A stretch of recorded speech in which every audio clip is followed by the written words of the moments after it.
Lah, kita mulai. Alhamdulillah hamdan katsiran thayyiban barakan fi kama yuhibbuna wa yarda. Eh, kita mulai materi kita masih membahas yang kemarin ya, yaitu tentang tipe-tipe atau sifat-sifat kepribadian.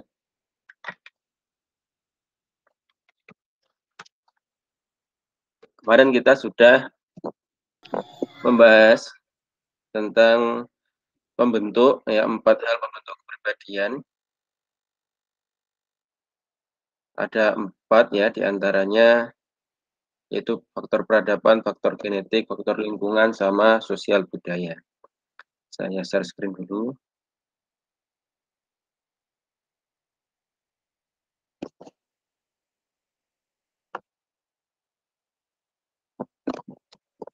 Dan kemarin sudah saya berikan soal yang saya kirim ke email Bapak Ibu semuanya, yang itu jika Bapak Ibu isi, maka akan mendapatkan diagram kepribadian, dan itulah yang sesuai dengan isian yang Bapak Ibu jawab kemarin. Ya, ada sanguin, ada plekmatis, ada melankolis, ada kolerik, ya, ada 4 hal itu. Nah,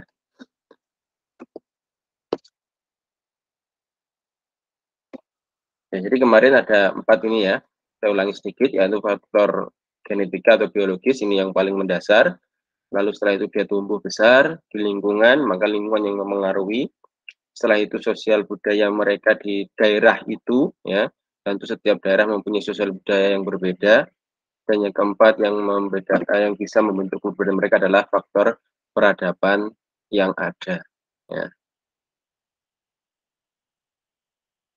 Dan kepribadian kemarin ada 2, ekstrovert dan introvert, dan kemarin sudah Bapak Ibu sudah menjelaskan mengapa ekstrovert diibaratkan kincir angin yang dia bisa bergerak jika ada energi dari luar, ya, yaitu angin.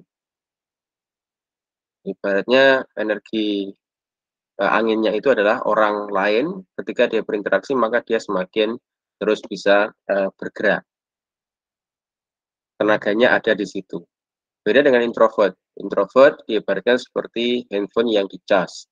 Dia bisa merecharge kembali kekuatannya jika dia menyendiri, ya, atau mungkin sedang dalam keadaan off, dimatikan, ya, begitu. Seperti handphone, ya. Jika setelah selesai dipakai, ya, dia harus di-off-kan dulu untuk di recharge kembali baterainya, dan setelah itu dia bisa dipakai kembali. Ya, seperti itulah dia butuh sendirian. Bentar.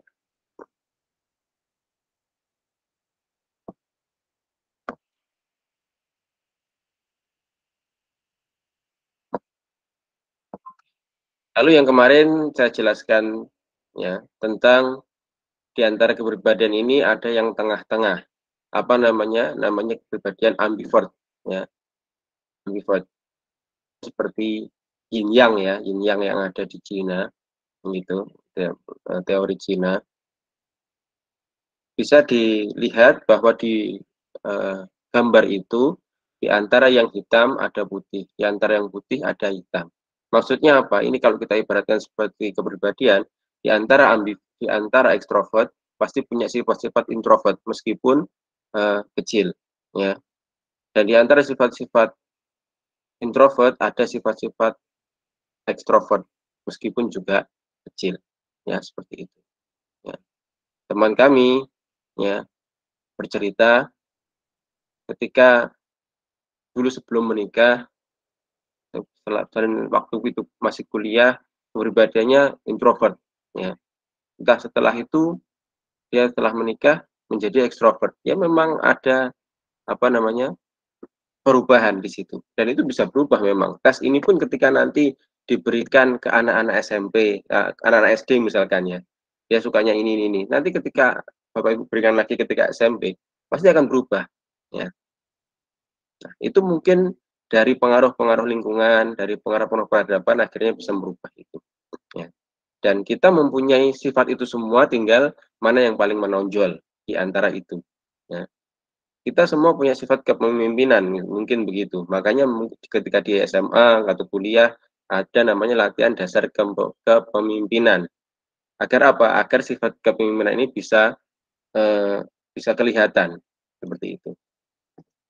Ini namanya ambivert. Itu perbedaan antara ekstrovert dan introvert. Terkadang ekstrovert dan terkadang introvert begitu. Dilihat dari dengan siapa dia berinteraksi, di mana dia berinteraksi, begitu ya. Oke, ini yang sudah kemarin Bapak Ibu isi, ada 40 soal. 40 soal inilah yang akan mengetahui Bapak Ibu sebagai introvert, apakah ekstrovert begitu, ataukah yang bagaimana, semuanya ada di situ. Nanti kita jelaskan di sini ya.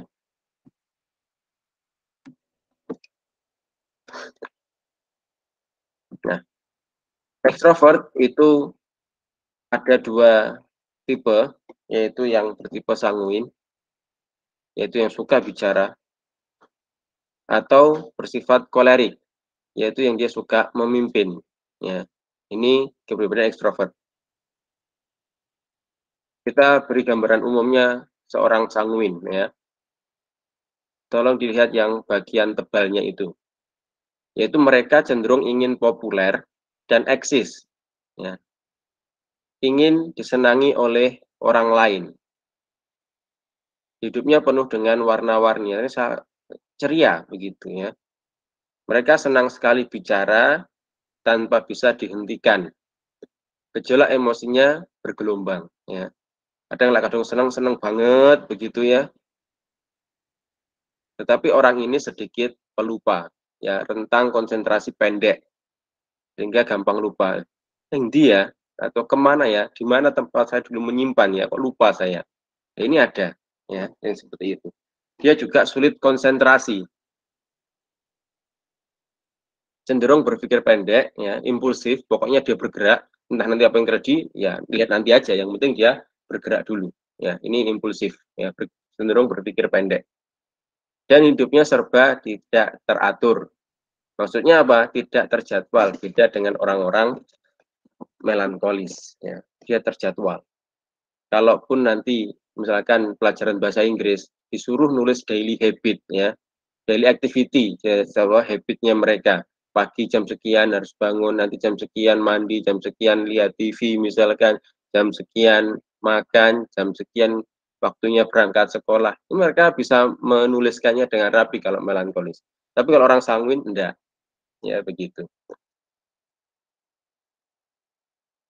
Jika Anda lihat meja kerja pegawai cenderung berantakan ya, tidak tertata rapi, yang misalkan buku besar dan buku kecil nggak tertata dengan rapi, ya ini besar di atas, yang kecil di tengah, lalu besar lagi di bawahnya, terus kecil lagi yang paling bawah, nah, ini nggak rapi, ya bisa jadi ia sanguin, ya dan kemungkinan besar ia kurang mampu berdisiplin dengan waktu, kemungkinan besar, ya ini namanya ini ilmu apa ya, ini bukan ilmu pasti, ilmu sosial bukan ilmu pasti sehingga ya bisa jadi enggak juga begitu ya. Sering lupa pada janji apalagi bikin rencana ya. Namun jika disuruh melakukan sesuatu ia akan cepat mengiyakan dan terlihat seperti betul-betul akan dilakukan. Ya besok kita akan melakukan ini begitu. Dengan semangat sekali. Ia ingin buktikan bahwa ia bisa segera melakukan, tapi Bapak Ibu bisa menilai nanti beberapa hari kemudian ia belum melakukan tugas apapun yang dikerjakannya ataupun belum selesai. Begitu. Ya, ya. Silakan dilihat masing-masing pribadinya ya. Oh iya, ternyata pegawai saya yang ini sanguin dia, begitu ya. Maka kalau dia sanguin, ya, suruh dia yang demonstrasi ke anak-anak. Ya. Nah ini, sanguin adalah extrovert feeling. Ini kelebihan dan kekurangan mereka.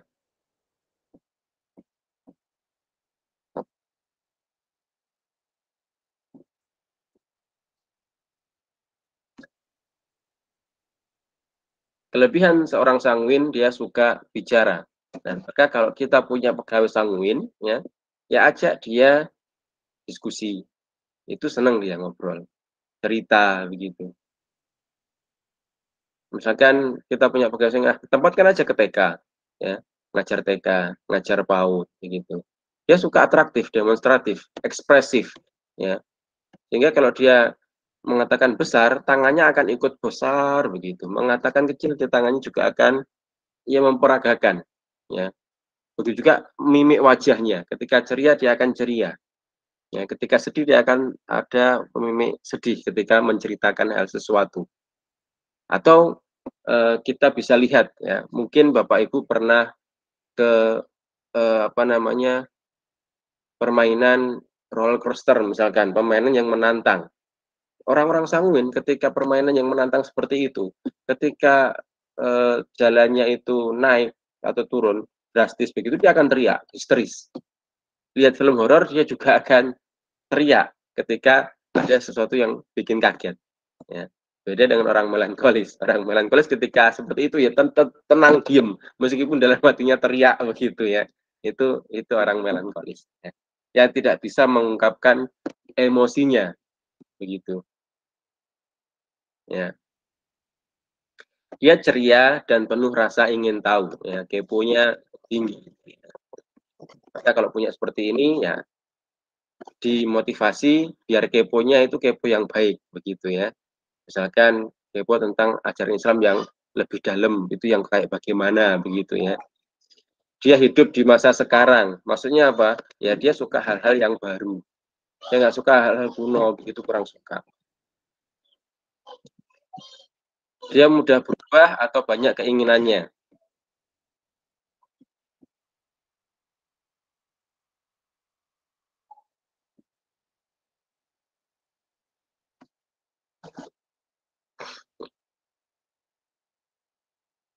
Lalu dia senang berkumpul untuk bertemu dan bicara. Ya. Misalkan murid begitu ya, ya dia kalau itu dia suka ngobrol dengan teman-temannya begitu. Ya. Adapun orang melankolis seringnya diam di kelas, jarang beli jajan, punya bekal sendiri di dalam kelasnya, makan sendiri. Orang melankolis enggak, dia lebih memilih ke ke kantin beli jajan. Ya, begitu. Karena apa? Karena di situ ada interaksi dia dengan orang lain yang sangat banyak. Gitu. Dia mudah berteman dan menyukai orang lain, sehingga dia kenal sama banyak orang. Dan dia yang paling pertama kali menyapa, begitu. Misalkan ketemu yang orang dewasa, tapi dia kenal, ya maka dia menyapa. Bentar.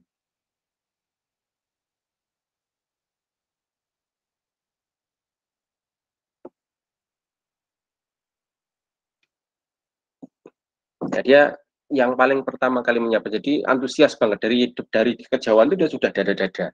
Begitu, halo, begitu misalkan ya. Itu kalau di orang-orang umum gitu. Atau ketika itu, assalamualaikum, begitu. Nah, ini orang-orang sanguin ya, menyapa duluan.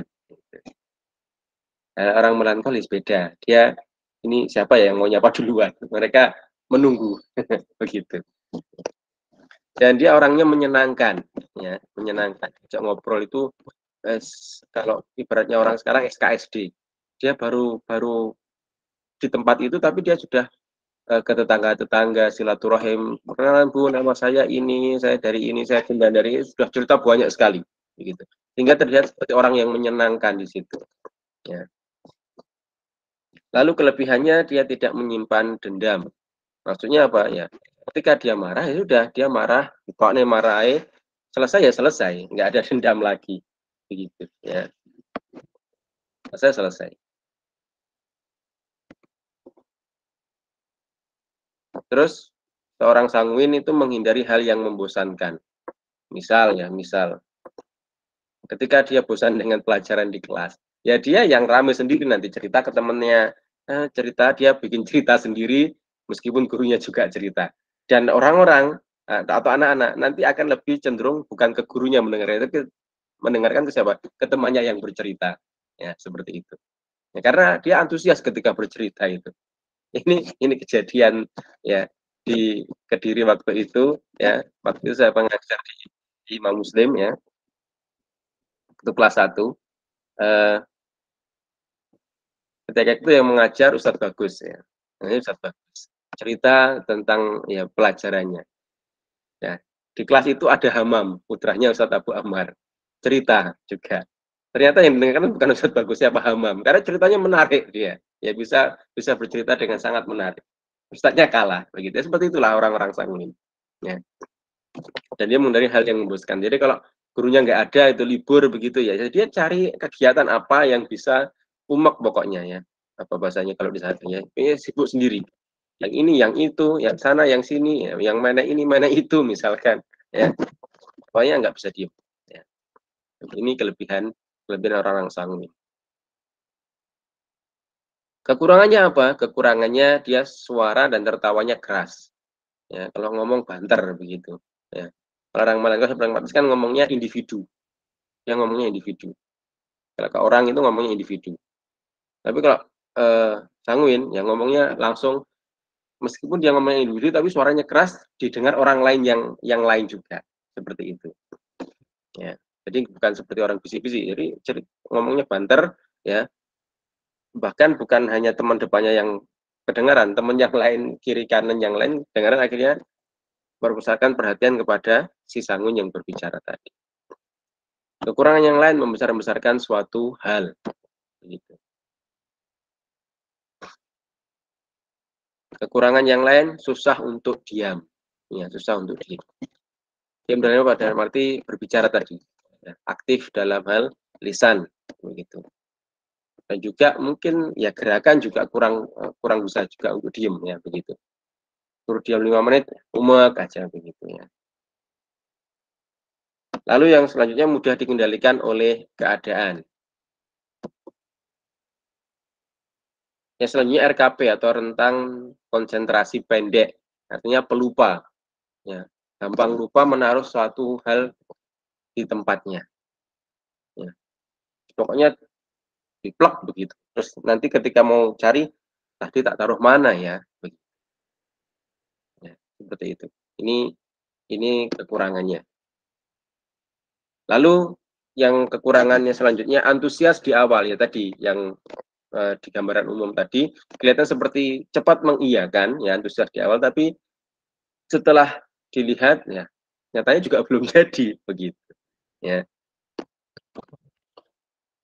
Susah datang tepat waktu. Lalu prioritas kegiatan kacau ya, prioritas kegiatan kacau. Misalnya dia sudah planning nanti pulang dari sini saya mau belanja misalkan ya, belanja ini dan itu, terus setelah itu pulang dan lain sebagainya. Tapi ternyata setelah pulang sekolah misalkan dia ngantuk, ya dia nggak jadi belajar, tidur aja dulu. Ya, itu namanya proses kegiatan kacau. Ya, nantilah bisa nanti begitu. Ya, ternyata ya juga belum dikerjakan seperti itu contohnya. Lalu suka menyela dan sulit mendengarkan. Ya, maka dia talk aktif. Ya. Maka kalau kita punya murid yang demikian, ajak dia yang bagian presentasi di depan. Begitu. Kalau kita punya pegawai yang demikian, ya suruh dia nanti presentasi tentang sekolahnya di TK atau di PAUD atau mungkin di kelurahan ya. Sebetulnya ada promosi ibu ini kami ada sekolah ini loh Anida begini-begini, karena dia bisa antusias begitu ya. Terus dia suka mengulangi cerita yang sama. Ya. Jangan pagi tadi cerita gitu ya, sudah cerita. Sore cerita lagi begitu ya. Ya memang dia sukanya bicara ya seperti itu ya. Lalu dia orientasinya kepada how to spend money, shopaholic gitu ya. Bagaimana dia bisa menghabiskan uangnya. Ya. Tentu ini bisa baik kekurangan ini kalau dia dibelikan dibelanjakan dengan belanjaan-belanjaan yang benar. Contoh Sanguin, ya kaya, ya. Terus orientasinya Sanguin adalah how to spend money, ya sudah, diajak donasi, ya seperti itu. Itu how to spend money. Bukan how to save money. Bagaimana cara saya menyimpan uang atau menabung uang. Yang penting pokoknya, oh saya beli ini, oh saya beli itu. Dan dia gampang ikut orang.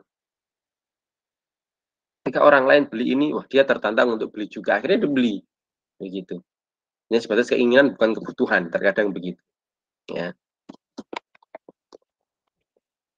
Itu contohnya. Ini tentang Sanguin. Nah, dari kemarin yang sudah Bapak Ibu isi, ya, Sanguin ini didominasi oleh jawaban A. Jika Bapak Ibu paling banyak jawabannya A, maka Bapak Ibu mempunyai karakter sanguin yang lebih banyak, begitu. Nah, dari ini kira-kira Bapak Ibu yang mana, begitu kan? Bisa jadi kekurangan ini nggak ada semuanya, maksudnya tidak semuanya ada. Mungkin ada 1, 2, 3 yang ada, yang lainnya enggak sih, saya nggak lupa kok, ya. Maka ini bukan kekurangan intinya ini contoh-contoh kekurangan dan tidak harus semuanya ada di orang-orang yang sanguin. Terkadang dia cuman prioritas kegiatannya kacau, tapi dia nggak pelupa, ya ini wajar memang ini, namanya saja ini pilihan ya mereka orang-orang seperti itu. Nggak harus seperti itu juga.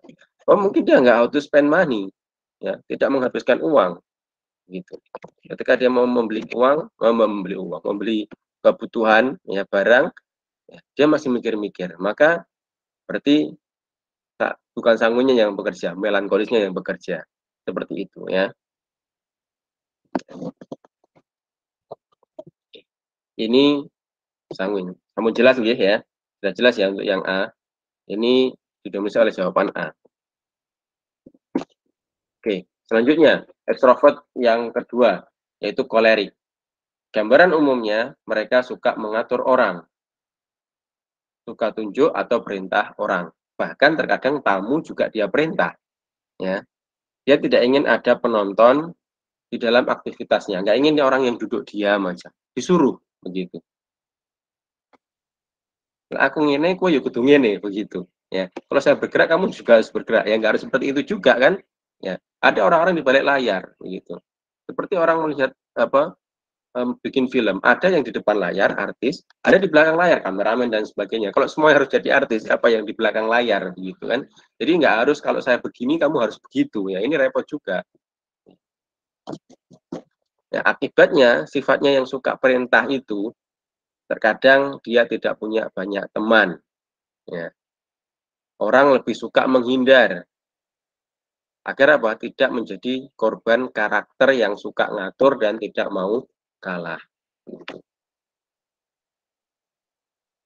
Dia suka dengan tantangan, ya, tantangan baru itu dia suka. Suka dengan petualangan. Ya. Mereka punya rasa hanya saya yang bisa menyelesaikan segalanya.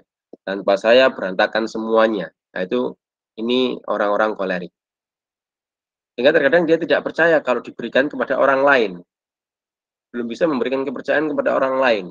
Begitu. Padahal belum tentu ya. Siapa tahu dia juga bisa, tapi mereka menyelesaikan dengan cara mereka. Ya, begitu. Tidak harus dengan cara si kolerik. Begitu. Karena mereka sangat goal oriented. Bagaimana itu bisa tercapai? Bahkan harus menerjang sesuatu yang haram terkadang. Begitu. Yang penting tujuan saya tercapai. Ya. Yang paling atas ya, dia paling atas. Bagaimana caranya? Beli ini, beli itu. Yang penting dia di puncak yang paling atas. Nah, itu terkadang seperti itu orang-orang kolerik. Ya. Dia tegas, dia kuat, ya, dia cepat dan tangkas mengerjakan sesuatu. Bagi mereka tidak ada istilah yang tidak mungkin. Gitu. Dan jika wanita mempunyai tipe yang kolerik, ini dia mau dan berani naik tebing ya, menek-menek gitu ya. Ini orang-orang kolerik. Memanjat pohon, bertarung atau memimpin peperangan. Ya. Apabila ia sudah kobarkan semangat, maka hampir dipastikan yang ia lakukan akan tercapai. Sebab dia tidak mudah menyerah orang-orang kolerik. Ya. Kalau sudah melakukan sesuatu, ya kerjakan terus sampai dapat. Begitu. Ya. Ya. Bagaimana kelebihan dan kekurangan mereka? Kelebihan mereka senang memimpin. Ya. Kita semuanya mempunyai sifat kolerik. Ya. Bagaimana sabda Nabi Shallallahu Alaihi Wasallam, kulukum roin. Ya, setiap kalian adalah seorang pemimpin. Setiap kita punya jiwa kepemimpinan sebenarnya. Ya, seperti itu. Nah, tinggal dia diasah atau tidak sifat kepemimpinan itu. Ya. Tentu seorang atasan ya harus mempunyai sifat ini, senang memimpin, harus jadi leader, bukan hanya sekedar bos yang sukanya main tunjuk, tapi dia leader. Ini karena memotivasi juga, artinya seperti itu. Kelebihan yang lain harus mengoreksi kesalahan yang ada. Nah, ini bagus. Nah, jadi kalau misalkan ada pekerjaan ya, dilihat, dicek pekerjaan pegawainya. Oh, ini kurang ini, tolong dibenahi ya.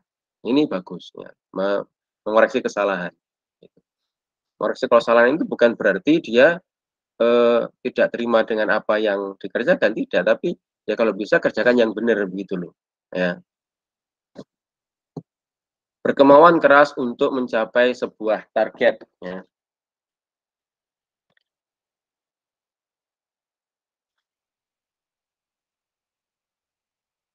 Lalu dia bebas dan mandiri. Artinya dia bisa berjuang sendiri tanpa harus ada bantuan orang lain pun dia tetap bisa. Gimana dia mikir caranya bagaimana. Berani menghadapi tantangan yang ada.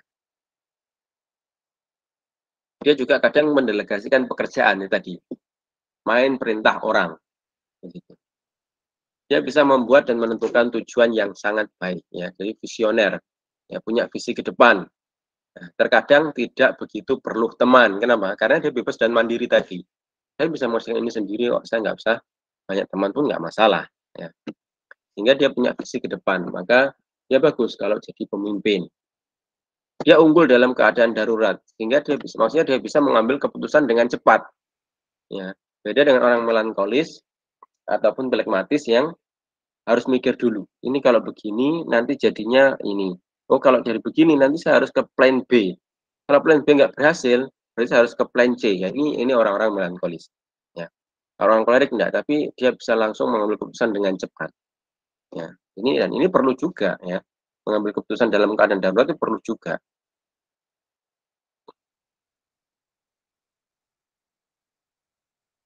Kekurangan, dia tidak sabar dan cepat marah. Dia suka memerintah. Dia sulit untuk santai. Ya. Dan karyawannya juga menjadi tidak bisa santai kalau menghadapi bos yang kolerik begini. Wah, saya kelihatan santai nih, HP-an tok nih, perintah begitu ya. Ya seperti itu. Tapi kalau diperintah kebaikan ya nggak masalah kan ya. Perintah misalkan kamu harus belajar ini dan ini ya. Ini untuk kebaikan kita ya, seperti itu. Bukan main perintah yang enak menjadi pemimpin ngongkoni ya, apa saling cuma perintah. Tanggung jawab pemimpin itu berat ya. Kelihatannya santai cuman duduk ya, tanda tangan kalau ada proposal ya, tapi dia harus mempertanggungjawabkan apa yang telah dia tanda tangani itu ya. Dia suka kontroversi dan pertengkaran ya. Kalau orang melankolis pragmatis itu ya melerai. Kalau ada perkelahian melerai, tapi orang kolerik wah ikut berkelahi terkadang begitu ya. Dia nggak mau jadi penonton, dia ikut berkelahi juga, nggak peduli mana yang benar mana yang salah ya, asalkan dia teman saya bantu begitu ya. Dia juga terlalu kaku, kalau ya sudah ini ya ini begitu ya. Dia tidak menyukai air mata, maksudnya nggak suka ya film-film kalau uh, ibu-ibu sukanya biasanya drakor begitu, nggak suka yang bucin-bucin itu nggak suka ya. Gitu. Kayak film-film action laga begitu ya, itu suka ya. Juga tidak suka hal yang sepele atau terlalu rinci mendetail, itu kurang begitu suka. Dia cenderung memperalat orang lain. Dia menghalalkan segala cara asal tujuannya tercapai. Dan dia workaholic. Jadi kalau dia sudah punya keinginan untuk seperti ini, ya dia mau bekerja itu sampai selesai. Meskipun harus lembur. Ya, tidak masalah bagi dia. Sabtu tetap masuk, Ahad tetap masuk, ya. Nggak peduli. Ya. Yang penting pekerjaan cepat selesai. Nah, ini orang-orang kolerik. Dan bagi Bapak Ibu yang kemarin jawabannya banyak B-nya, maka itulah kolerik. yang mendominasi pada diri Bapak itu. Ya. Dan survei membuktikan, ya, ini bukan family 100 ya, survei membuktikan bahwa orang-orang yang mempunyai jiwa pemimpin ini atau yang mendominasi kolerik ini itu dari 30-an misalkan 36 itu mungkin hanya beberapa persen saja, mungkin 4 atau 5 yang mempunyai sifat kolerik yang mendominasi. Karena kita tahu pemimpin itu nggak harus semuanya jadi pemimpin. Meskipun dalam hadis kulukum ra'in, ya. Setiap kalian adalah pemimpin, tapi pemimpin yang dimaksud yang benar, maksudnya yang dia bisa memimpin itu ya satu, nggak dua atau tiga. Nah, kalau pemimpinnya dua tiga, semua beda pikiran, ya repot bawahannya begitu kan. Ya, semuanya jadi pemimpin itu yang utama adalah satu. Misalkan kalau di SDANIDA ada kepala sekolah, ya kepala sekolahnya ya satu begitu loh. Ya, yang punya sifat kolerik mendominasi itu nggak banyak.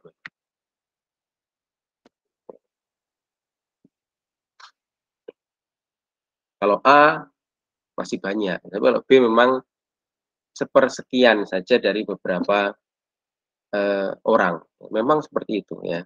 Pemimpin itu ya laka, ya. harus ada, tapi nggak harus semuanya ada begitu. Ya. Ini kolerik. Kita lanjut ke introvert. Introvert dibagi menjadi dua. Ada yang dia melankolis, ada dia flekmatis. Sesuai dengan gambar ini bisa kita simpulkan secara umum bahwa orang melankolis itu suka dengan data-data atau fakta-fakta, riset dan lain sebagainya. Ya. Sedangkan flekmatis, dia menjadi pendengar yang baik. Nah, ketika di suatu tempat ada orang yang suka berbicara, ya, dan yang lain mendengarkan, maka yang mendengarkan itu adalah orang-orang flekmatis. Dan orang-orang yang berbicara adalah orang-orang sanguin. Ya. Sehingga ketika guru berbicara, maka guru itu sifat sanguinnya muncul. Dan murid-murid ketika mendengarkan, maka sifat flekmatisnya muncul. Dia mendengarkan penjelasan dari gurunya. Begitu, ya. Tapi kalau ketika gurunya menerangkan, ada anak yang ramai juga, maka anak itu bukan flekmatisnya yang muncul, sangunya juga ikut muncul. Begitu. Ya. Maka ya, ini harus seimbang. Oke. Gambaran umum seorang melankolis. Ya. Mereka agak berseberangan dengan sifat sanguin. Dia cenderung rapi. Sanguin tadi apa? Berantakan. Ya. Jadi kalau nata buku, silakan buku besar sama buku kecil, maka buku besar itu yang paling bawah. Setelah selesai, buku besar itu yang atas adalah buku yang kecil. Sehingga ketika dibawa mudah tidak jatuh. Kalau orang sanguin enggak, atas bawah karepmu yang penting pokoknya ditumpuk begitu aja. Ketika merapikan sesuatu, dia benar-benar merapikan simetris. Ya, contoh kalau bendera, ya dirapikan bendera secara simetris. Enggak sekedar pokoknya digulung. Ya, yang penting pokoknya sama-sama digulung rapi. Maka rapinya berbeda. Ya. Orang-orang melankolis kalau cenderung merapikan sesuatu ya, merapikan yang memang benar-benar rapi bisa dibuat untuk bisa dilihat bagus. Kalau orang-orang sanguin rapi tapi memindahkan keberantakannya di tempat yang lain, begitu. Ya, mejanya rapi tapi meja yang temannya jadi berantakan begitu. Ya, jadi memindahkan keberantakannya di tempat yang lain. Ya, jadi kelihatan rapi tapi ternyata memindahkan, bukan sama-sama rapinya bagaimana. Ya. Orang melankolis dia cenderung teratur. Dia juga terjadwal. Oke. Jadi kalau diberi jadwal ini dan itu dia mengerjakan sesuai dengan jadwal itu. Ya. Dan dia tersusun sesuai dengan pola. Umumnya dia suka dengan fakta-fakta. Nah, maka dia suka dengan buku-buku sejarah yang menceritakan tentang fakta yang benar. Begitu. Ya. Mereka suka dengan cerita sejarah suatu tempat. Ya. Bagaimana asal muasal ini kok bisa menjadi begini, ya, dia suka dengan data-data dan angka-angka. Ya. Maka orang-orang yang suka riset-riset seperti itu ya, maka dia cenderung melankolis. Serta seringkali memberikan sesuatu secara mendalam. Ini kenapa ya kok bisa seperti ini? Dia telusuri begitu. Nah, kalau kita eh, kembali kepada mungkin pembelajaran agama, ya, maka orang-orang yang mensyarah sesuatu, ahli hadis, ini sahih, ini dhaif atau tidak, kemungkinan melankolisnya berperan, ya begitu. Sehingga dia penelitian secara mendalam. Oh ini hadis ini dihukumi apa ya? Seperti Syekh Albani, ya, yang ahli hadis, ya, dan seterusnya. Syekh bin Baz begitu. Ini dia meneliti secara mendalam. Makanya dia suka ke perpustakaan, ya begitu. Mentelaah kitab-kitab. Nah, ini bagus, ya. Seperti itu bagus. Kalau orang sanguin, mohon maaf ya, jarang sekali suka baca buku, ya begitu. Laginya dia suka berbicara tanpa harus membaca kata-kata. Jika dalam sebuah pertemuan, dia cenderung lebih menganalisa. Bukan berarti pendiam loh ya. Dia diam, bukan berarti pendiam. Diam untuk menganalisa, melihat situasi dan kondisi. Dia memikirkan, dia mempertimbangkan. Ketika dia sudah, melihat situasi dan kondisi begini, lalu jika bicara, maka yang dikatakan adalah hasil dari yang ia pikirkan secara mendalam. Begitu. Ya. Contoh, ya ini contoh sederhana saja. Kediri mau buka bandara. Orang sanguin ya senang, wah buka bandara akan gini. Dia tidak melihat kira-kira nanti bisnis apa yang cocok ya. Kalau pada bandara berarti nanti begini-begini, nggak memikirkan itu. Tapi kalau orang melankolis memikirkan, kalau ada bandara berarti kemungkinan besar kota Kediri akan menjadi kota besar.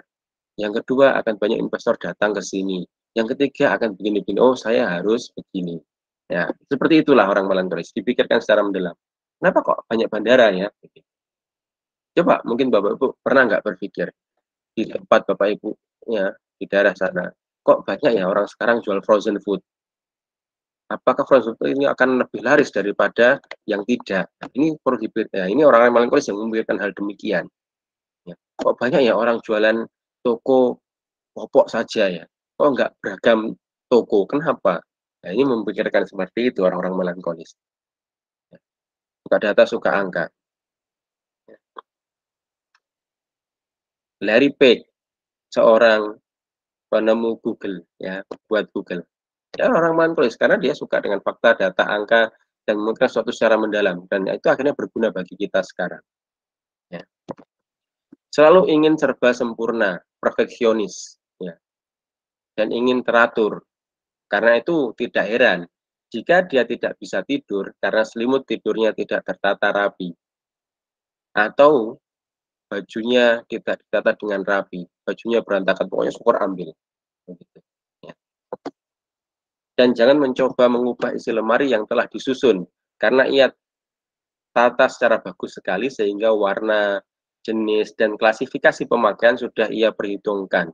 Ia janggal jika susunan itu tiba-tiba berubah. Jadi kenapa kok saya taruh sini? Ya, maka orang-orang melankolis yang tahu. Dan dia nggak suka kalau sudah ngambil sesuatu, ada orang yang ngambil sesuatu, tolong dong kembalikan ke tempat. Nah, maka yang sering marah adalah orang-orang melankolis. Jadi misalkan di kantor begitu ya, mana spidolnya? Kan taruhnya tempatnya di sini. Kalau kamu ngambil kembalikan dong, begitu ya. Itu orang-orang melankolis kalau marah, bukan kolerik ya. Karena dia pengennya tempatnya di situ ya di situ. Ya nggak mau dicari tempat lain. Pokoknya sudah saya taruh sini, tolong kalau sudah ngambil dan mengembalikan, kembalikanlah ke tempatnya. Begitu ya.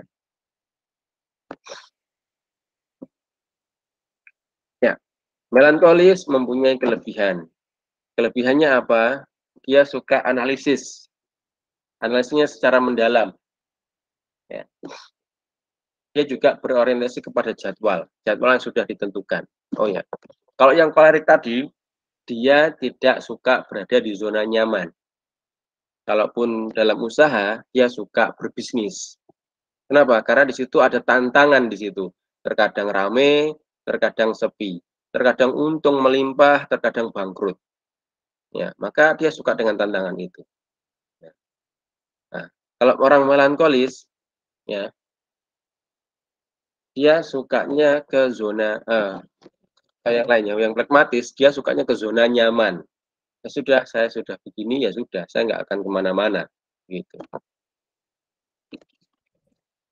Ya, berorientasi kepada jadwal. Sehingga kalau kita punya pegawai yang melankolis, ya, suruh dia ngatur jadwal, suruh dia bikin kurikulum, ya, begitu.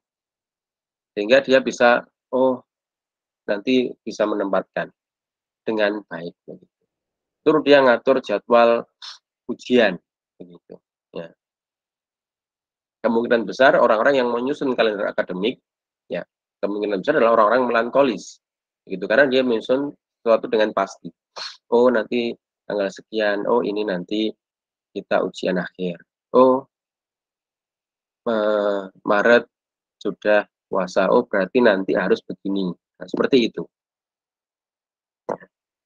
Ini orientasinya jadwal. Makanya kalau disuruh menulis daily activity di bahasa Inggris, dia akan menulis dengan sangat rapi. Mulai bangun tidur, sholat subuhnya jam berapa, begitu ya. Terus sampai nanti tidur lagi. Pulang sekolah ngapain, dia sudah punya jadwal, begitu. Jadi kalau misalkan Bapak Ibu tanya ke anak-anak, nah anak nanti kamu pulang sekolah mau ngapain? Satu main, satu kemana, sudah punya jadwal. Kamu nanti mau ngapain kalau orang sanguin? Nggak tahu nanti mau ngapain. Ya, lihat aja nanti begitu. Saya ingin punya begitu ya. Dia perfeksionis ya. Ingin apa yang dia kerjakan bisa selesai secara sempurna begitu. Ya, jadi dia tidak ingin meninggalkan pekerjaan yang belum selesai. Ya. Ini contoh sederhana gini, misalkan orang-orang melankolis ada jadwal cuci baju di rumah, ya, umbah-umbah. Kalau di sini umbah-umbah, kalau sudah apa ya? Ya cuci baju gitu ya. Dia belum selesai, ya dia harus selesaikan dengan selesai secara sempurna. Nah, orang sanguin belum selesai cuci baju masih separuh, diajak main temennya ya, ya dia main gitu. Itu nanti bisa kerjakan nanti ya. Orang melankolis tekun, dia serba tertib dan teratur dan dia bisa hemat. Nah, maka Bapak Ibu yang atau mempunyai sifat ini, nah nanti cocok ya, jadikan bendahara. Karena dia bisa menghemat uang, bukan pelit loh ya, hemat. Dia tahu harus kemana mengeluarkan barangnya, uangnya. Dan dia mencari solusi pemecahan yang kreatif sebisa mungkin. Ya. Dan jika dia sudah mulai sesuatu, maka harus dituntaskan. Kalau belum dituntaskan, rasanya ada yang kurang, begitu ya. Di dalam hatinya gelisah terus kalau belum selesai pekerjaan itu. Dia berteman dengan hati-hati, bukan berarti nggak punya teman. Dia akan mempunyai teman, tapi dengan caranya dia, mana yang cocok dengan saya. Gitu. Dia mau mendengar keluhan, dia juga setia. Dia puas di belakang layar. Ya. Maka orang-orang kameramen, ya, terus apa namanya, yang bekerja di belakang layar itu orang-orang melankolis. Contoh misalkan ya, dia lebih berbicara, tapi bicaranya dia diganti ke bahasa tulisan, bukan bahasa lisan secara langsung. Kalau orang sanguin, bahasanya lisan. Dia suruh nulis, nggak mau. Ya, nulis pengeluarannya, tadi saya dikasih uang oleh bendahara 500.000 misalkan. Ini tak belikan apa, ya dia nggak akan bisa menulis dengan teratur. Tapi dia ingat dia membeli apa, begitu. Tapi kalau orang melankolis, dia akan menuliskan, oh harga buku sekian, harga eh, apa namanya spidol sekian. Dia menuliskannya dengan teliti. Ya. Orang sawin nggak mau nulis itu. Uangnya tinggal berapa? Tinggal sekian. Kamu belikan apa aja? Ini. Notanya tulisannya ada? Nggak ada. begitu. Tapi dia ingat dia beli ini. Harganya berapa nggak ingat. Yang penting pokoknya tinggal sekian begitu. Ya, itu seperti itu. Nah, kalaupun orang melankolis harus apa namanya tampil, dia lebih suka tampilnya suara, bukan wajah. Ya, sehingga kamera di off kan. Seperti itu contohnya. Ya. Oh, tapi orang sanguin enggak, kamera di on kan. Jadi orang-orang yang contohnya artis, ya, artis itu kan kameranya on bagi dia, dia bisa ngomong di depan kamera dengan sangat baik. Tapi orang melankolis enggak. Ya, slide aja yang tampil slide aja, dianya cukup off kamera. Nah, ini contohnya sederhananya begitu. Ya. Kekurangannya dia negative thinking. Jadi kalau berpikir sesuatu terkadang negatif. Ya. Padahal nggak seperti apa yang dia pikirkan sebenarnya. Dianya aja yang negatif thinking. Ya. Kekurangannya dia juga pendendam. Ya. Kelihatannya dia nggak bilang kalau dia marah. Ya. Tapi dia memendam di dalam dirinya. Wah, awas ya, di Tenono itu kalau orang Kediri ya, begitu. Mulai tak cegat, itu contohnya ya. Dan dia mudah merasa bersalah. Artinya kalau dia ngomong ke orang begini dan begitu, dia merasa kira-kira dia gimana ya ke saya nanti perasaannya setelah saya bilangin ini ya. Marah nggak ya dia? Mau nggak ya dia berteman lagi dengan saya setelah saya bilangin seperti ini? Nah, itu dia melankolis. Kalau orang sanguin enggak, kalau dia ngomong, das begitu. Terus nggak peduli kamu nanti mau ngapain, mau nggak mau berteman saya ya karepmu begitu. Mau menjauh sama saya ya karepmu begitu. Itu orang sanguin. Yang penting dia ngomong. Ya, kalau ini enggak, ketika dia sudah ngomong, dia tetap merasa bersalah. Kira-kira nanti dia masih mau nggak ya berteman sama saya? Kekurangannya dia banyak waktu untuk menganalisa begitu. Sehingga kalau ambil keputusan tidak secara langsung, tapi penuh dengan pertimbangan. Ya.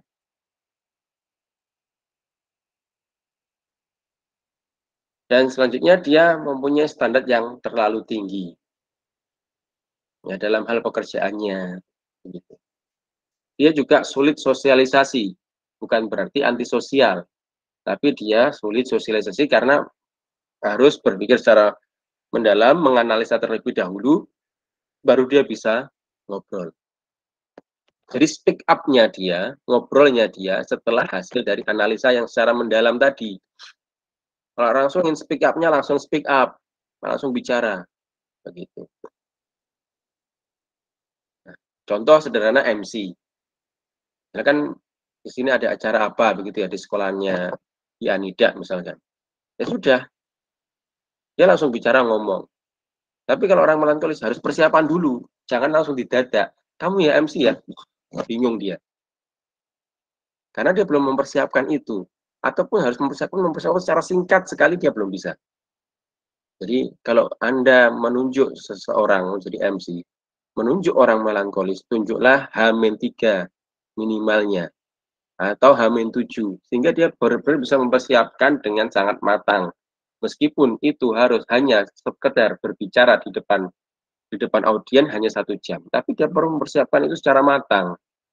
Begitu.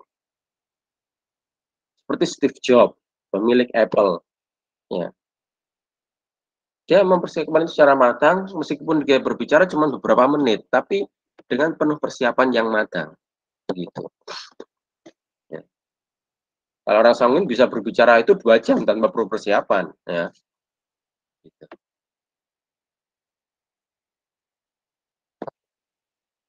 Kekurangannya juga dia tukang kritik, tapi dia sensitif terhadap kritik. Ya. Dikritik sedikit, marah. Dikritik sedikit, negative thinking. Ya. Dikritik sedikit, ngedumel, ya, begitu. Dia juga sulit mengungkapkan perasaan, begitu. Ya. Tapi dia dengan tindakan terkadang begitu, ya, dengan tindakan, bukan dengan perasaan, bukan dengan mengungkapkan perasaan. Ya, makanya ketika tadi saya bilang kalau main roller coaster, ada orang yang sangat takut, atau sesuatu yang bagi dia harus melepas, ya dia harus teriak, begitu ya. Itu orang sanguin. Orang melankolis enggak teriak, ya dia diem aja lihat itu. Ya, meskipun dalam hatinya dia teriak, dia takut. Ya, atau lihat film di bioskop lah misalkan ya. Lihat film Kodrat yang sekarang filmnya banyaknya horor-horor sih ya. Kembali ke tahun 2000 berapa ya? Tahun 2009 kalau nggak 2008 saya lupa. Ya. Kembali zaman kita SMA dulu. Ya, filmnya banyaknya horor ya. Yang ada Bangsal 13 gitu ya. Gitu.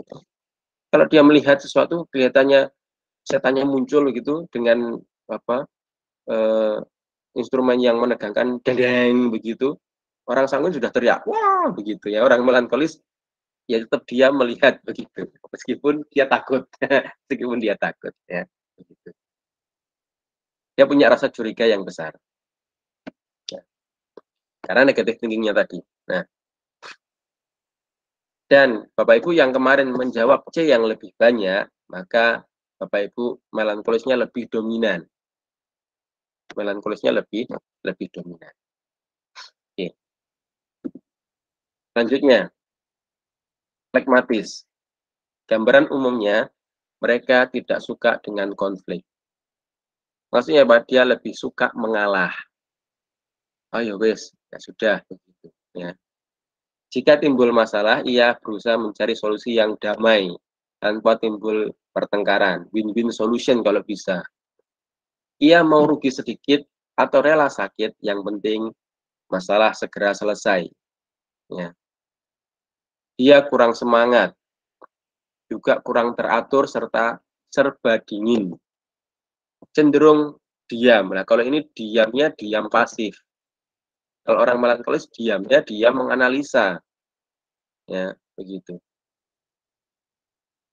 Dia kalem dan bila memecahkan masalah umumnya dengan cara yang menyenangkan.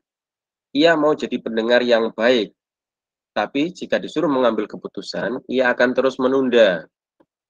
Nah, ini ya, terkadang dia juga tidak percayaan dengan orang, makanya apa-apa kadang diurusi sendiri sama dia. Gitu. Berurusan dengan pragmatis bisa serba salah. Ya, ibarat keledai, jika didorong ngambek, jika dibiarkan nggak jalan. Maka bila kita memiliki pegawai pragmatis, harus sering-sering memotivasi dirinya hingga ia termotivasi dengan sendirinya, begitu. Ya.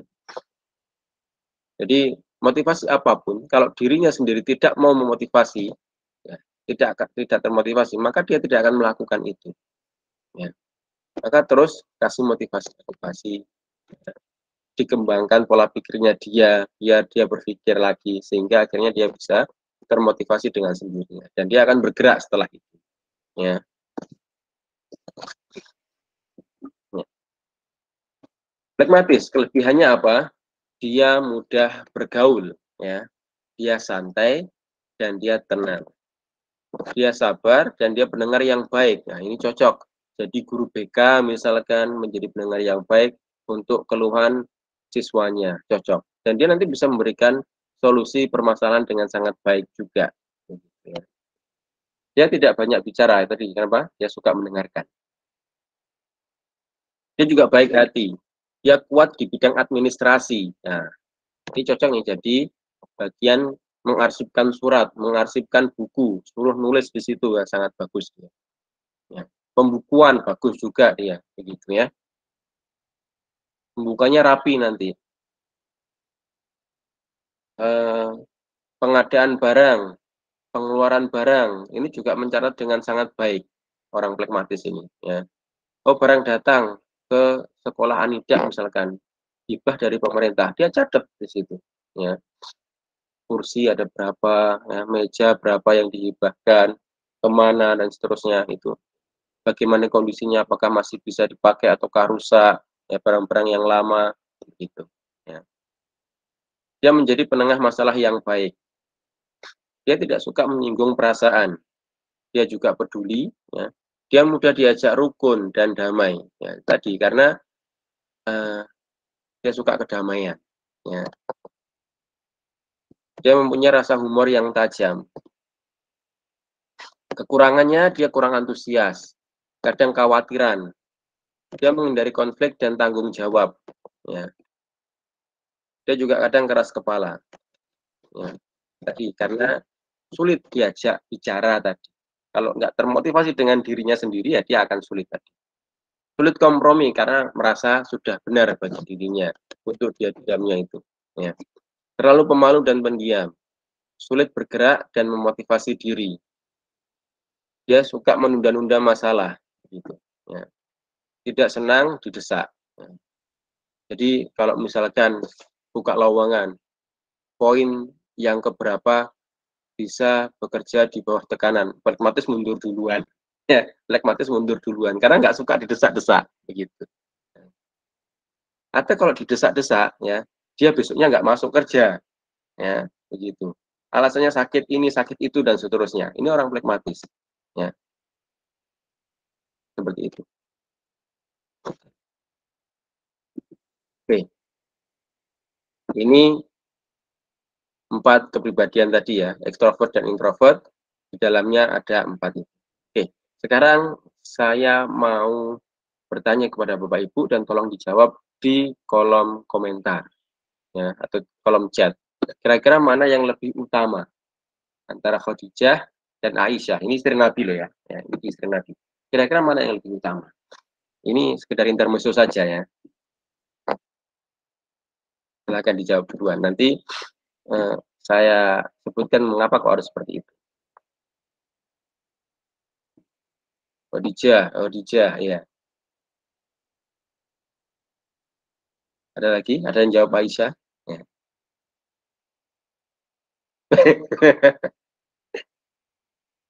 Tadi kan bilang Khadijah, Pak Beni bilang Khadijah, Bu Khadijahnya bilang hadir. Bukan seperti itu. Ya. Mana yang lebih utama, Khadijah atau Aisyah? Ada yang jawab Aisyah enggak? Oh ada. Aisyah sudah tadi kan. Aku ganti.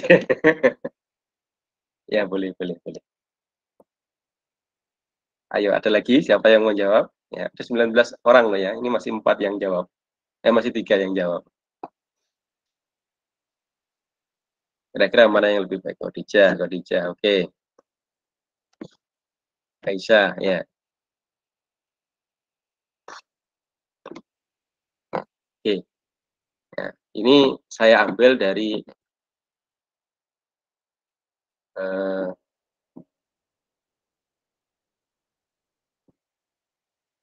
oh banyak Khadijah ya ternyata ya, Insya Allah. Ya. Ini saya dapat faedah ini dari Ustaz Abu Ammar. Waktu itu menjelaskan tentang buku permasalahan rumah tangga. Mana yang lebih utama antara Khadijah dan Aisyah? Ya. Jawabannya mereka utama di tempat mereka masing-masing. Ya. Khadijah bisa lebih utama ketika di awal-awal Islam. Ya. Aisyah, ketika Khadijah meninggal, maka Aisyah juga lebih utama ketika Islam itu sudah berkembang. Dialah yang menyebarkan ilmu dan seterusnya. Sehingga tidak ada yang diunggulkan satu sama lainnya. Semuanya utama di tempatnya masing-masing. Ya, begitu.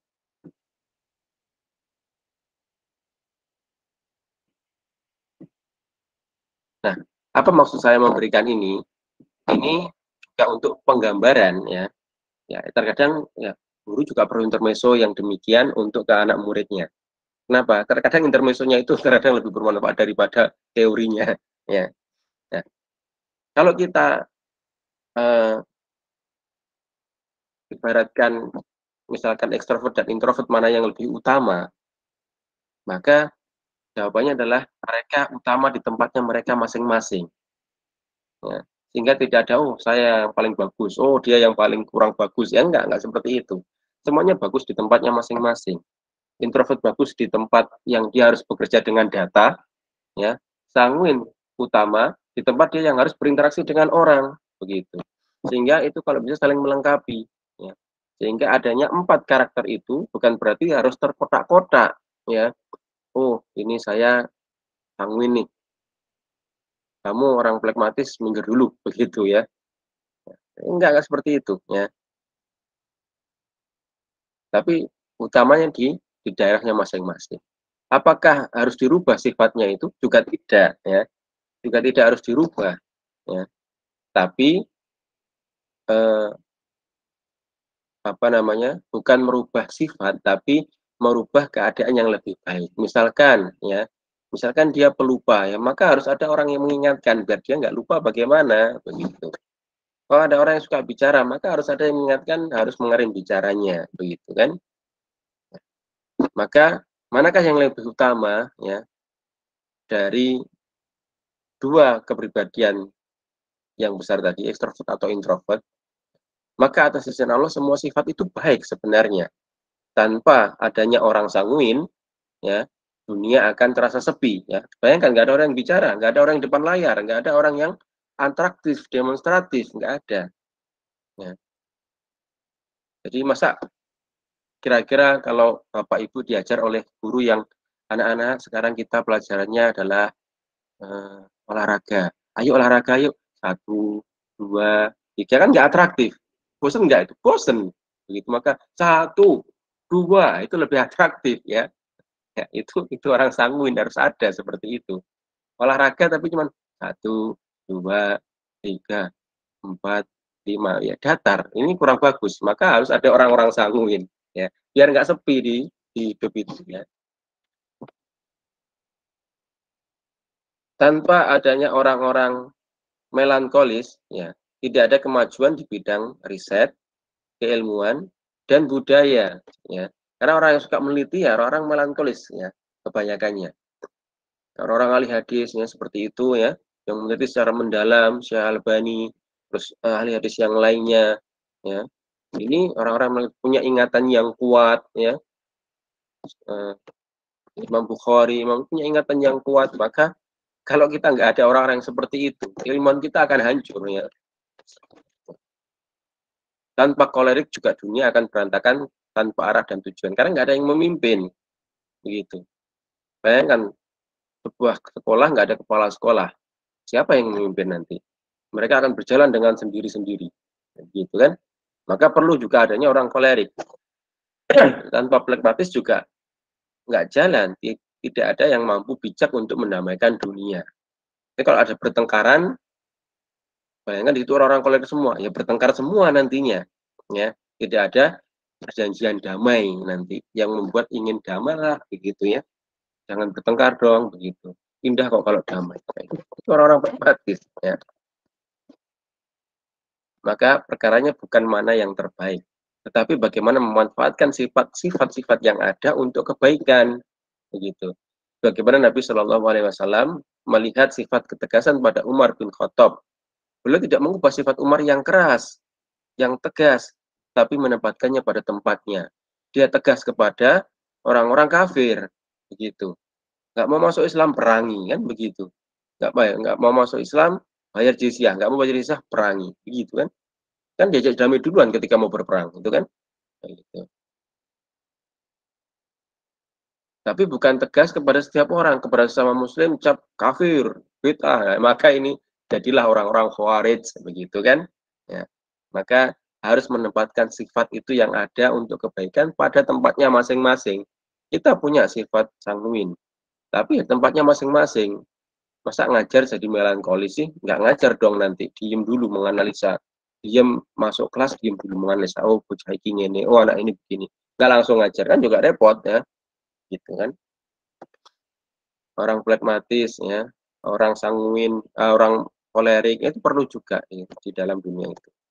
Nah, oh ya, tadi yang pragmatis itu adalah kebanyakan jika Bapak Ibu menjawab jawaban D, maka Bapak Ibu mempunyai sifat pragmatis yang dominan.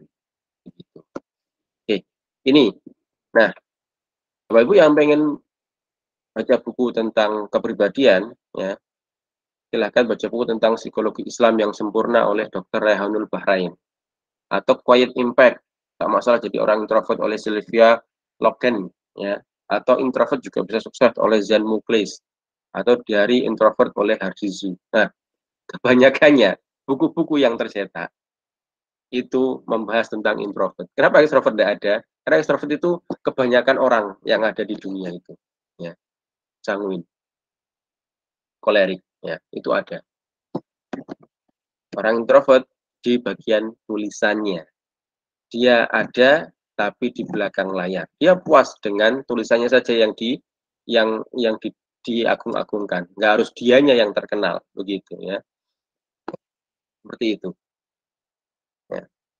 Wallahu ta'ala alam. Ini yang bisa saya sampaikan tentang 4 sifat dasar ini. Dan bukan berarti harus dikotak-kotak loh ya.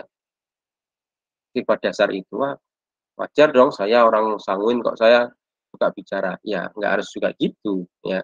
Juga kita juga harus bicara juga pada tempatnya yang benar begitu kan. Menyela pembicaraan juga nggak baik juga kan. Nah, begitu.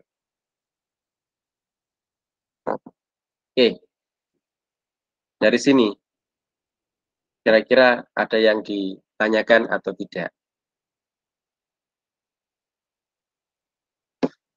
Oh, iya, Sat. Fadol, Sat. Nanya, apakah pribadi-pribadi tersebut bisa dicetak atau bisa dibentuk atau memang terbentuk dengan sendirinya? Iya, dia ya tadi kan ada terbentuk dari rumah ya, dari faktor genetik.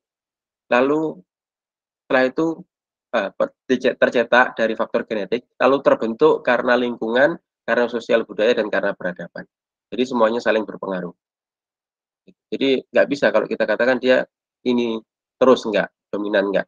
Ya. Terus juga bisa jadi ya, contoh sederhana begini. Ya, contoh sederhana begini. Sekarang saya ambil contoh sini seorang SMA, anak SMA, misalkan di SMA 2 Kediri. Mungkin ketika dia menjadi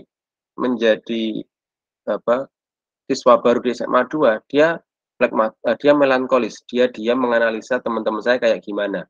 Tapi ketika dia balik ke SMP-nya dulu, bertemu dengan teman-teman lama, dia sanguin cerita ini dan itu, ya, karena tadi kondisi dan keadaan yang berbeda, gitu.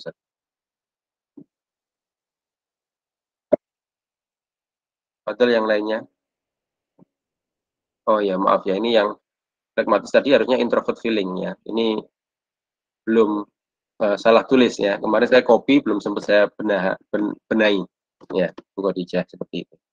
Oke, silakan yang mau bertanya lagi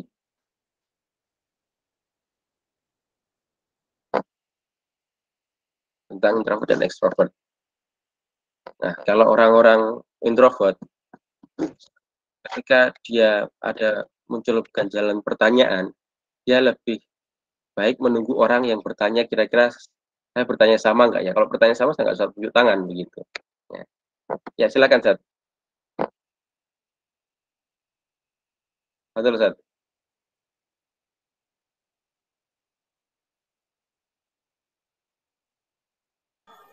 Kalau misalkan orang nih, Hmm, dia pengen kepribadian tertentu, tapi ternyata eh, pada asalnya dia kepribadiannya malah berlawanan. Apa yang terjadi kira-kira? Jadi kalau bahasa sederhananya, dia punya karep melankolis kan gitu. iya. Tapi Hmm, ternyata gitu kan, realita di lapangan sikap dia itu sanguin. Kira-kira dia hmm. bisa berjalan dengan baik atau enggak? Ya, dia nggak bisa, dia harus memakai topeng akhirnya. Ya, bagaimana orang memakai topeng begitu kan? Ya, kalau bisa jangan. Ya, mereka harus berjalan ya sesuai dengan apa yang dia inginkan saja. Jadi kalau orang dia sanguin ya sudah sanguin aja, begitu. Maksudnya nggak harus dia memainkan perannya orang lain, begitu loh. Ya, jadilah dia diri sendiri. Ya, tapi juga dia harus merubah kekurangan-kekurangan yang ada pada diri sanguinnya dia misalkan. Misalkan dia suka bicara, oke lah, cobalah dirempi pembicaraannya itu yang lebih nggak langsung syukur jeplak begitu ya, bahasa kita orang Kediri ya. Ya pikirkan dulu kira-kira ini bagaimana sih nanti kalau kita bicara ini, nah, begitu. Jadi nggak harus dia menjadi orang lain, dia cukup jadi sifatnya dia, itu akan lebih bagus sebenarnya. Tinggal eh, apa? Tinggal membuat sesuatu yang kekurangan itu harus dibenahi, tinggal membenahi sesuatu yang kurang-kurang itu saja. Demikian, Seth.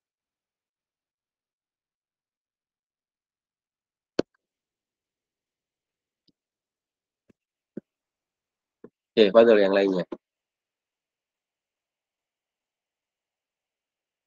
Tanya lewat chat juga boleh. Ada nggak kepribadian murni? Ada juga. Yang memang murni itu ada juga. Ya.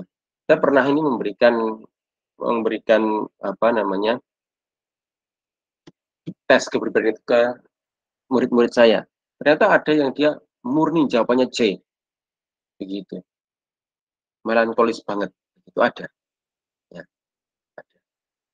Meskipun nanti ketika mungkin dia menikah, ya agak ada perubahan karena dia punya suami, ya suaminya yang uh, memberikan pengarahan harus begini pindahnya berubah, bisa jadi seperti itu. Ya. Kenapa dia bisa bermurni? Karena semuanya mendukung, genetik mendukung, lingkungan mendukung, sosial budaya mendukung, seperti itu menjadi dia orang melankolis. Ya seperti itu, maka dia kepribadian murni itu ada. Ya. Apakah ketika seorang itu bisa menempatkan peran dari 4 itu sesuai kebutuhan disebut seperti memiliki kepribadian ganda. Yang enggak kepribadian ganda. Tadi ambivert tadi. Ambivert itu bukan berarti ganda loh ya. Bukan. Tapi dia menempatkan sesuatu pada tempatnya. Contoh nih, contoh. Misal, bisa jadi dia tentang masalah karir dan jabatan dia melankolis, artinya sangat memikirkan. Tetapi masalah uang dia pragmatis, santai. Ya, uang bisa dicari, begitu kan. Seorang guru atau dosen misalkan di kelas, dia kolerik, berwibawa dan keras. Tapi di rumah dia sanguin misalkan, suka bercanda, ya. Itu nggak masalah seperti itu ya. Tapi menempatkan sesuatu pada tempatnya. Atau bisa juga jika kita punya pendapat seperti ini, untuk masalah akhirat kita harus melankolis, artinya sangat memikirkan bagaimana kehidupan saya setelah meninggal nantinya. Ya. Untuk masalah dunia dia pragmatis santai. Mau ada resesi besok tahun 2023, mau kiamat 2012 yang katanya orang barat seperti itu ya karepmu gitu kan. Kita nggak mikir itu, kita mikir bagaimana kehidupan akhirat kan begitu. Bisa saja begitu, nggak masalah ya. Bisa jadi misalkan dia di tempat kerja dia harus kolerik ya, harus berwibawa, harus sanguin yang bisa misalkan di rumah ya dia nggak bisa kolerik seperti itu misalkan dengan orangnya langsung kolerik enggak ya, tapi dia sanguin santai, seperti itu bisa jadi ya. Tidak ambil hati gitu ya, itu gambarannya, dan kebalikannya juga seperti itu ya. Oke, silakan Bu Aisyah mau bertanya.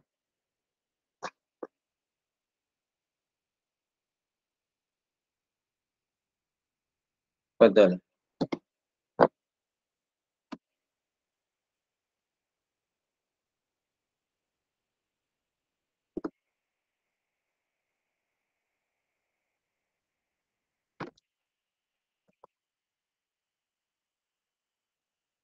Ada nggak yang potensial menimbulkan konflik dari 4 kepribadian tadi apabila berkumpul? Ya, ada aja.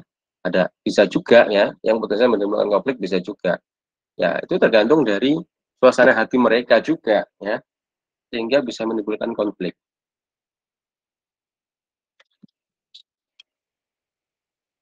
Contoh ya, suasananya dia sedang nggak bagus, bad mood begitu. Orang sanguin misalkan ya, tapi dia bad mood.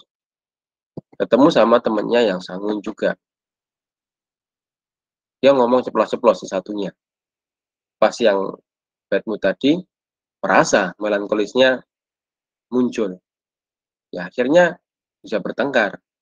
Mungkin nggak bertengkar secara fisik, tapi batinnya dia, saya pengen menjauh dari orang ini deh. Saya lagi bad mood kok dia begitu. Gitu. Bisa jadi. Seperti itu. Lalu kapan seorang itu disebut kepribadian ganda? Ya, yang kepribadian ganda namanya ambivert tadi itu bukan ganda, dia campuran ya. Artinya nggak harus bertopeng dua, enggak, tapi dia menempatkan sesuatu tadi pada tempatnya. Mungkin kalau kepribadian kita bisa sebut kalau dia di dunia maya ya. Mainnya campuran, ayo kita main badminton Zat. Ayo pulang ke Kediri main badminton Zat. Di Kediri ada teras meja gratis nih Zat. Iya mantap ini. Oh enggak Zat pulang Zat. Begitu ya. Itu contohnya. Ya. Saya kalau nulis menjawab itu saya paling banyak melankolis dan flekmatis. Gitu. Dan berarti pendiam, tapi dia bisa bicara, tapi harus sesuai dengan alurnya. Dia harus menyiapkan terlebih dahulu. Ya. Nah, seperti Ustadz dulu minta, bukan minta saya yang promosi ke Ustadz saya bisa memberikan tentang kepribadian.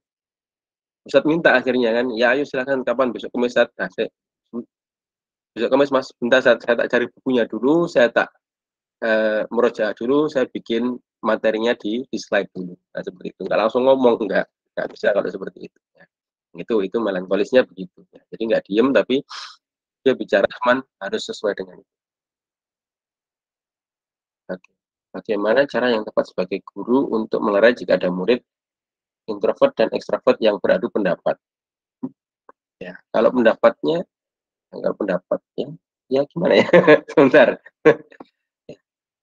Ya didudukkan aja satu-satu. Ya. Oh ini, ya seperti tadilah contohnya. Misalkan adu pendapat tentang Khadijah dan Aisyah, maka kita lerai dengan cara yang win-win solution ya. Semua itu baik pada tempatnya masing-masing begitu. Khadijah itu utama, lebih baik pada apa? Pada awal-awal Islam. Dia yang membantu dakwah pertama kali, ya membantu dengan hartanya, dengan jiwanya begitu. Nah, setelah Islam tersebar, ya Khadijah sudah meninggal, maka Aisyah ini juga baik. Ya. Di masanya ketika ilmu itu harus disebarkan, dan yang paling banyak menyebarkan ilmu adalah Aisyah. Ya. Ini semuanya baik, sehingga nggak ada yang dilebihkan. Begitu misalkan contohnya begitu ya, pakai win solution ya, pakai itu contohnya. Ya sederhananya begitu. Ya. Kalau alam itu aja. Ini mungkin bisa kasih contoh secara langsung, mungkin nanti ya terkadang sesama guru perlu sharing loh ya di dalam ruangan itu. Menurut saya itu begini loh tadi gini gimana sih kira-kira penyelesaiannya. Nah, gitu. Makanya kan kalau guru kan ada MGMP kan, musyawarah guru mata pelajaran. Nah, itu kadang sama mata pelajaran harus cerita, harus kumpul. Bagaimana sih pemecahan masalah kalau begini? Kira-kira ada enggak? Kamu punya soal enggak? Oh ya, kita pakai ya. Saya juga punya soal, kamu pakai ya. Begitu. Itu juga perlu. Ya. Ada perlunya kumpul itu untuk itu. Jadi sekedar ngajar di ruang guru, tengok-tengok, diem, HP-an, pulang, selesai. Tapi nggak ada musyawarah antara para guru. Nah ini kurang bagus juga. Tidak terbangun komunikasi yang baik antara para guru nantinya. Sekedar saya hello tapi nggak tahu. Kalau ta'ala alam. Demikian mungkin. Bu Aisyah. Ya, silakan yang lain. Apakah bisa dibilang kesulitan belajar dipengaruhi oleh 4 kepribadian tersebut? Contoh anak tulisan jelek nggak cakap membaca karena sanguin. Ya, ini. Jadi kalau misalnya kita punya anak sanguin yang suka bicara, begitu ya, suka demonstratif, ya, maka ajak dia bagaimana belajar dengan cara demonstratif juga. Ajak dia bikin prakarya, ajak dia bikin tugas praktek. Itu cara dia biar lebih masuk ke dalam uh, uh, otaknya, nyantol pelajarannya. Nah, begitu. Kalau kita punya orang kolerik, murid kolerik, ya kasih tantangan di dalam pelajaran itu. Oke, kalau kamu bisa menyelesaikan ini nanti ini ya kita dapat hadiah buku, dapat hadiah pulpen misalkan. Suka dia. Yang penting ya seperti itu. Ya. Kalau kita punya murid flekmatis atau melankolis, ya sudah kasih aja cerita-cerita. Dia akan suka mendengarkan itu. Oke, silakan ditulis apa kesimpulannya dari pembelajaran ini. Ya, jadi ya, guru perlu aktif kepada itu semuanya. Bisa memberikan asesmen sesuai dengan yang kepribadiannya dia. Ya namanya sekarang kurikulum merdeka tadi asesmen sesuai dengan tingkat pemahaman murid. Muridnya suka sanguin ya sudah kasih pembelajaran proyek praktek Makanya ada kan istilah P5, profil proyek profil pelajar Pancasila gitu ya. Nah, seperti itu. Jadi kan ada orang yang suka pelajaran dengan demonstratif, ada yang audio saja, ada yang audio visual ya. Itu sebenarnya dari kepribadian juga bisa terlihat tadi ya. Orang songi nggak bisa Anda suruh lihat duduk lama melihat YouTube 2 jam, nggak bisa. Maka ajari dia praktek langsung. Cara bikin rangkaian seri paralel ya langsung dia suruh praktek, jangan suruh lihat videonya dulu, wah nggak mau dia, mending langsung praktek. Jadi dia tahu kesalahannya itu ketika praktek ya. Tapi karena melankolis harus dengar dulu videonya kira-kira gimana sih, dia akan membaca runtutan dulu, how to use-nya, ingredientnya, kalau misalkan kita bikin mie instan bahan-bahannya apa saja gitu ya, dia suka membaca. Jadi ada tulisan apa begitu nganggur ya dia baca ya. Apakah anak masih dengan kepribadian murninya 10 tahun atau mereka sudah bisa memiliki kepribadian? Ya, rata-rata mereka masih punya kepribadian apa murninya terkadang.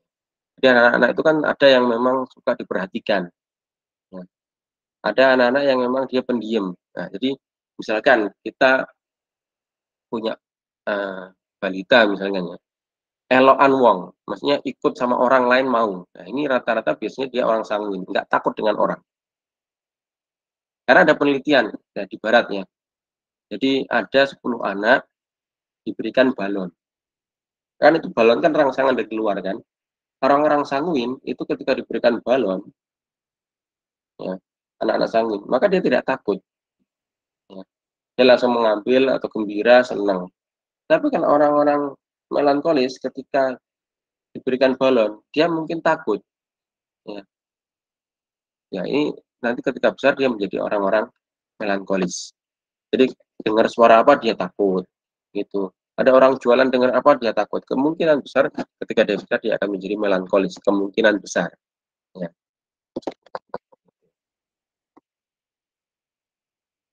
Seperti disleksia itu kan nggak apa ya, bacanya kan nggak bisa sempurna ya, dia nggak bisa baca secara langsung secara sempurna. Apakah dimulai karena perkembangan kepribadian yang terlalu menonjol di luar batas seimbang? Hmm. Ada punya murid disleksi ada di sana. Karena anak dulu pas SD nggak suka nulis dan tulisan jelek sampai sekarang nggak bisa bedakan huruf besar dan kecil. Namun audiovisual ingatan kuat. Nah, ini terus berarti kan audiovisual ingatan kuat. Nah, itu berarti kan melankolisnya main kan, meskipun kemarin di kepribadian panjenengan kolerik lebih dominan sekarang kan, ekstravertnya lebih dominan. Tapi audiovisual ingatan kuat berarti melankolis berperan di situ kan. Ya. Ini berarti istrinya yang harus memberikan apa namanya pengarahan kepada Ustadz kayak gitu ya begitu Sir. Ya. Seperti itu walau alam ya. Jadi kalau disleksi itu kayaknya dia urutannya nggak bisa jelas gitu. Kalau misalnya baca tulisan nggak langsung bener begitu, kan begitu. Jadi ada salahnya dikit. Harus melihat secara teliti dulu baru dia tahu maksud dari tulisan itu terkadang. Ya sama seperti mungkin ini ya. Nggak bisa bedakan huruf besar dan kecil. Ya. Walau alam mungkin ya. Bisa jadi karena perkembangan kepribadiannya juga. Ya. Jadi monggo yang lain silahkan.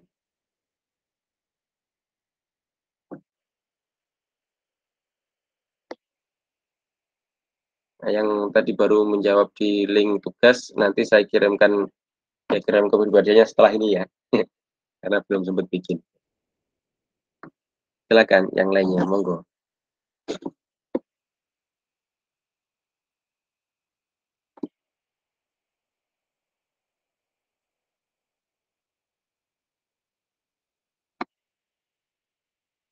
Ya kerasa kita sampai jam 9 sudah. Mungkin karena libur tadi juga ya anak-anaknya. Siksi pertemuan depan apa Mas? Bentar. Ini pembelajaran kita yang ini habis ya, jadi 2 pertemuan ya sudah tentang kepribadian ya. Pertemuan depan kita masih melanjutkan yang Google Calendar kemarin, bagaimana cara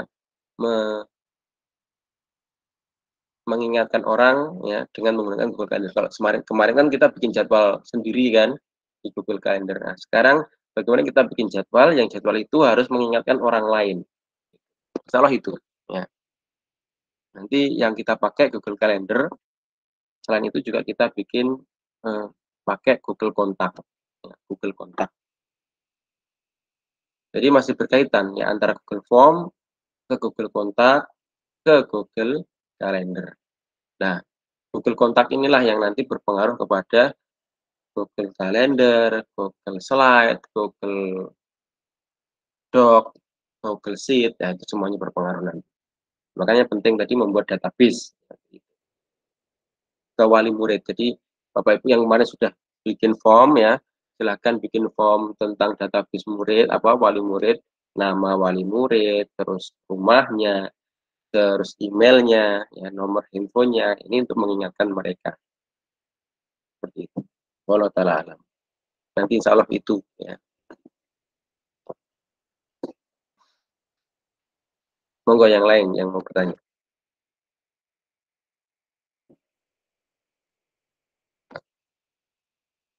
Ampun, saya stop recording dulu kali.